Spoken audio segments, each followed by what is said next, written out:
Let me ask you a really, really controversial question, okay? Is there such a thing as a veg biryani? You know, this is something that has plagued me for years. Okay. And I'm married to a vegetarian. Lovely. Okay. And one of the first things he cooked for me was a veg biryani. Okay. And I'm this hardcore meat eating, fish eating person. And I didn't know how to react because so he stays in the mountains. He made me get Shan biryani masala Masala. from Bombay to the Okay, mountains so he okay. could make this veg biryani for me. Now, I didn't have the heart at that time to tell him that I am not very sure. Is there a veg biryani? At that time, I used to believe there's nothing like a veg biryani. But very recently, I read a paper written by a historian who's working on, early modern South Asian food and Mughal food, Neha Varmani. And she mentions that in I think an 18th century cookbook because she's worked a lot with Mughal cookbooks like food of the Mughal elite. So there were various cookbooks.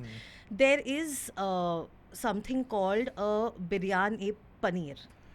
Biryan e paneer. Yes, there is a zir biryan e paneer, so which is a paneer biryani. So it did exist. So I'm like, if the Mughals were okay with it, Then the why later then who Mughals, the hell are we to yeah, then argue why are about we this? contesting it? Yeah. And where does this come from that there can't be a veg biryani?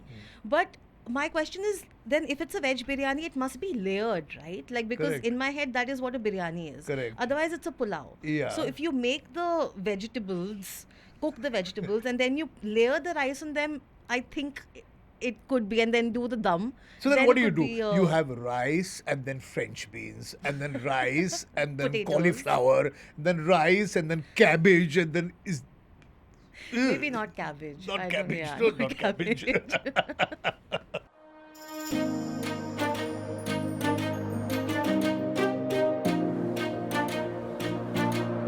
IVM